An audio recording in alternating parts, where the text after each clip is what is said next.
할렐루야. 오늘도 진리의 말씀과 그리스도의 사랑으로 충만해지시길 축복합니다. 마태복음 11장 2절부터 30절까지의 본문으로 하나님의 말씀을 전하겠습니다. 3절만 읽겠습니다. 예수께 여짜오되 오실 그이가 당신 이오니이까 우리가 다른 이를 기다리오리이까. 아멘. 세례요한은 주님의 길을 곧게 예비한 위대한 선지자 이미지가 강합니다. 예수님도 칭찬하셨습니다. 11절 상반절. 여자가 낳은 자 중에 세례 요한보다 큰 이가 없다. 하지만 오늘 본문에 보면 세례 요한이 정말로 칭찬받을 만한 행동만 했는지 의구심이 듭니다. 이와 더불어 12절을 천국은 침노하는 자의 것이라고 긍정적인 의미로 해석하는데 과연 그런지 의아한 구석이 있습니다. 오늘 본문을 전체적으로 이해하면서 함께 풀어가 봅시다. 2절, 3절, 세례 요한은 예수님이 하시는 사역을 그의 제자들에게 감옥에서 전해 듣고 예수님에게 이렇게 물으라고 제자들에게 전합니다. 우리가 기다리던 메시아가 정말 다시 당신이 맞나요? 매우 도발적인 질문입니다. 예수님의 현재 사역에 송두리째 반기를 드는 발언입니다. 만일 세례요한이 감옥에 갇혀 있지 않았다면 예수님과 정면 대결, 맞짱 토론을 벌였을 것입니다. 세례요한이 이렇게 의문을 제기한 이유를 세례요한이 감옥에 갇히기 전에 어떠한 메시지를 선포했는지를 돌이켜보면 알 수 있습니다. 3장 1절부터 12절에 세례요한의 메시지가 나오는데 10절부터 12절까지를 보면 심판하시는 메시아가 선포됩니다. 열매 없는 나무를 찍어서 불에 던지는 메시아, 쭉정이를 불에 태우는 메시아를 세례요한은 외칩니다. 3장 7절도 사두개인과 바리새인을 대상으로 바로 독사의 자식들아 라고 쏘아붙입니다. 예수님도 물론 독사의 자식들아 라고 하시지만 처음 만나자마자 대놓고 그러지는 않으시고 좀 시간이 지난 다음에 그렇게 칭하십니다. 하지만 세례요한은 거침없이 말로 때립니다. 진노의 메시아 메시지를 강력하게 전합니다. 여러분 오해하지 말아야 합니다. 예수님이 진노와 심판을 하시지 않는 분은 아닙니다. 예수님을 믿는 자는 구원에 이른다는 복음의 이면에는 믿지 않으면 심판에 처한다는 뜻이 담겨 있습니다. 하지만 예수님은 구원하시는 메시아, 살리시는 메시아, 지식을 분명하게 하시는, 선명하게 하시는 메시아로서 사람들에게 먼저 접근하십니다. 인자와 자비와 사랑의 모습으로 사람들에게 우선 다가가십니다.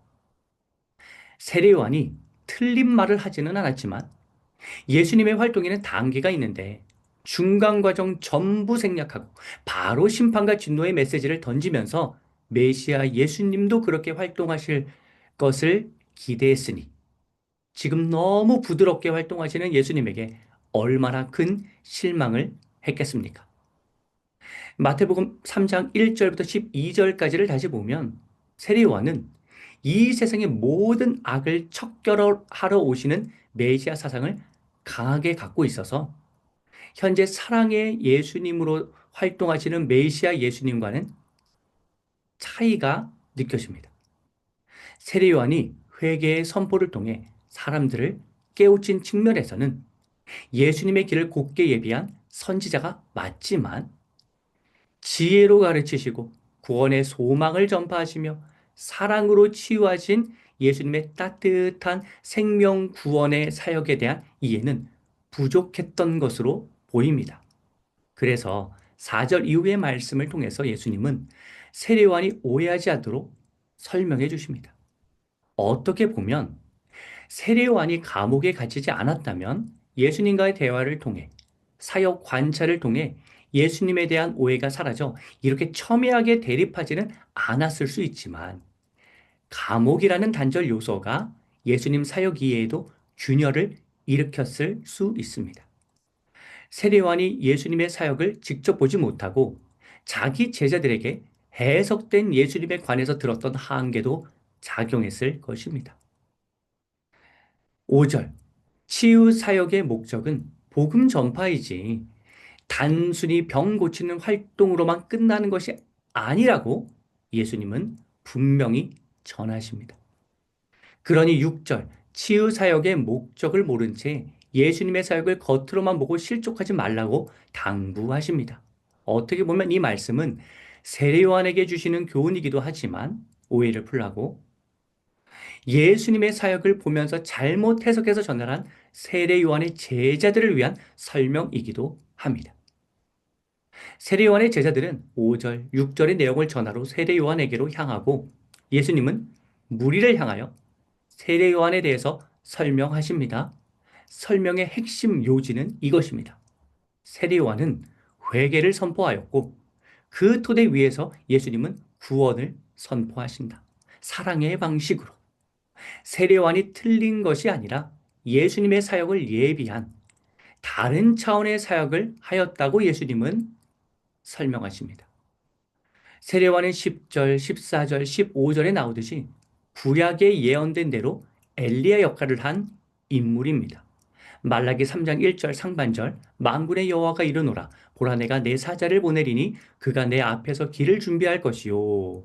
말라기 마지막 부분인 4장 5절 6절 보라 여호와의 크고 두려운 날이 이르기 전에 내가 선지자 엘리야를 너에게 보내리니 그가 아버지의 마음을 자녀에게로 돌이키게 하고 자녀들의 마음을 그들의 아버지에게로 돌이키게 하리라.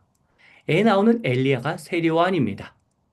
그 말라기가 끝나고 나서 바로 마태복음이 이어지죠. 한국어 성경에는 세례요한은 7절 이리 흔들 저리 흔들거리는 갈대처럼 심지가 굳지 않고 말씀의 반석 위에 굳게 서지 못한 존재가 아닙니다. 회개의 복음을 명쾌하게 흔들림 없이 전한 선지자입니다. 8절 세례요한은 왕궁에 앉아서 화려하게 자기 배 부풀리면서 자기 만족에 도취된 인물이 아닙니다. 광야로 나가서 허름한 가죽옷과 허리띠 행색으로 메뚜기와 석청만으로 끼니를 때우면서 하나님의 비전에 따라 활동한 인물입니다. 다들 호의호식하거나 그 기름진 삶을 동경할 때 세례요한은 주님이 원하시는 좁은 문으로 향하는 선택, 회개의 길을 담대하게 선포한 인물입니다. 자기를 위한 삶이 아니라 하나님을 위해서 오롯이 살았던 인물이 바로 세례 요한입니다. 그러므로 9절, 11절 상반절에 나오듯이 지금까지 활동했던 선지자 중에 가장 위대한 활동을 한 선지자, 세례 요한보다 더 큰 사람이 없다고 말할 정도로 너무나 중요한 역할을 감당한 선지자라고 예수님이 세례 요한을 크게 칭찬하십니다. 이는 단순히 3절에 나온 대로 메시아가 당신이 아니라 다른 사람이지 않을까라고 도발적인 질문을 한 세례 요한. 어떻게 보면 예수님의 활동에 정면 반박하는 듯한 질문을 제기한 세례 요한을 무작정 두둔하시고 그의 업무를 덮어주시는 그러한 발언이라기보다는 하나님의 뜻에 합당한 세례 요한 사역의 위대한 가치를 여전히 높게 평가하시는 예수님의 발언이라고 할 수 있습니다. 세례요한이 그러한 질문을 했다고 해서 세례요한을 비난하지 말고 또한 예수님과 세례요한 사이를 이간질하지도 말며 세례요한의 회개 사역의 연장선 상에서 예수님의 구원 사역이 이루어지고 있으니 하나님의 경륜에 따라 하나님의 비전이 이어지고 있으니 오해하지 말라는 설명과 더불어 세례요한에게 잘못된 정보를 전해서 세례요한을 혼란스럽게 만든 전달자들을 향한 책망의 목소리도 예수님은 들려주고 계십니다.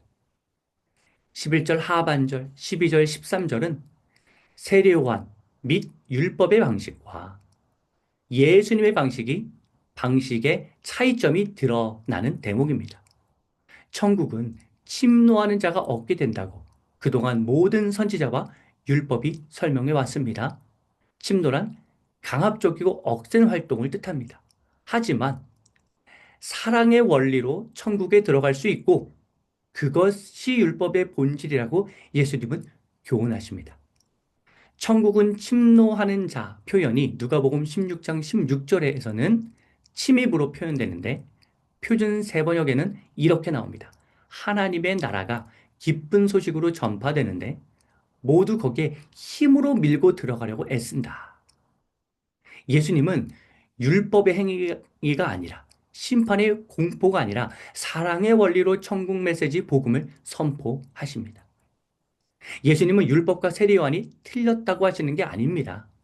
율법이 틀렸다고 하시지 않고 율법의 완성자로 오셨듯이 세례요한의 선포 역시 틀렸다는 말이 아니라 그 시기에 필요했던 사역이고 이제는 사랑의 방식으로 예수님이 활동하시면서 구원의 역사를 이뤄가신다는 의미가 내포되어 있습니다. 예수님은 세례요한과 예수님, 율법과 복음이라는 이분법적인 구도로 갈라치려고 하는 무리를 향해서 16절부터 19절까지에 보면 세례요한과 율법도 받아들이지 않고 예수님과 복음도 받아들이지 않는 사람들의 폐쇄성을 꼬집으십니다. 그러니까 세례요한과 율법 그리고 예수님과 복음이 있는데 이 둘 다 받아들이지 않는 사람들을 지금 지적하시고 책망하시는 것입니다.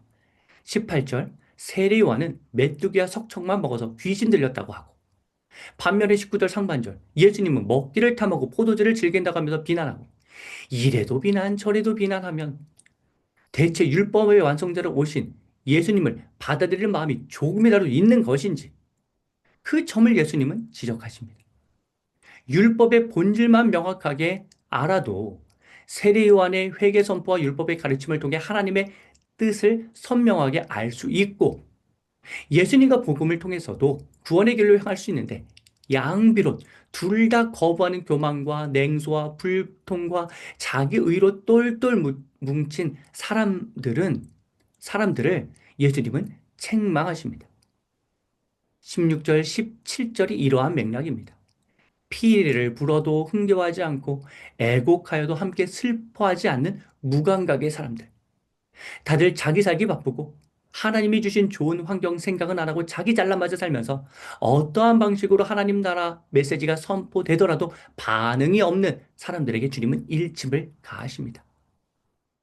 16절부터 19절까지가 교두보 역할을 하는데 16절부터 19절까지의 앞부분에는 세례요한과 율법의 방식으로 했을 때 하나님 나라를 받아들이지 않는 사람들을 책망하는 쪽이라면 이 16절과 19절 뒷부분이 20절부터 24절까지에는 예수님과 복음이 사랑의 방식으로 전해졌는데도 하나님 나라 메시지를 받아들이지 않는 사람들을 향한 책망이 나옵니다.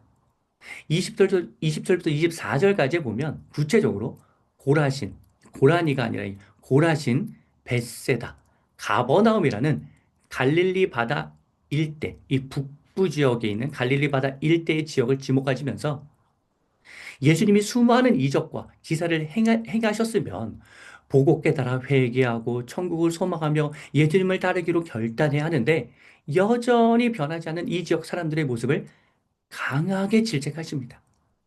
주님을 잘 받아들이지 않으니 예수님의 권능을 받으면서도요. 차라리 두로와 시돈이라는 이방적이 더 나았을 것이라고. 그리고 지금 이스라엘의 모습은 죄악이 창궐하여 심판당한 소돔보다 더 심각하다고 구중하십니다. 주님의 사역을 통해 내면과 영혼이 정화되고 회개하는 본질적 변화로 나아가야 하는데 외적인 권능, 현상적인 기적에만 매료되어 주님을 수단화하면서 구원의 길로는 나아가지 않으니 책망받을 수밖에 없는 노릇입니다. 고라신에서 있었던 사역은 성경에 잘 나타나지 않지만 벳세다에서는 오병이어의 기적을 행하시고 소경을 고치십니다. 가버나움은 마태복음 4장 13절에 나오듯이 예수님 사역의 본거지로서 가버나움에서 예수님은 백부장 하인의 병을 치유하시고 지붕 뚫고 침상을 내린 네 명의 친구 중풍병자를 치유하시며 귀신 들린 사람을 치유하시는 등 수많은 이적을 베푸십니다. 이 정도로 권능을 행하셨으면 복음을 받아들여야 하지 않나요?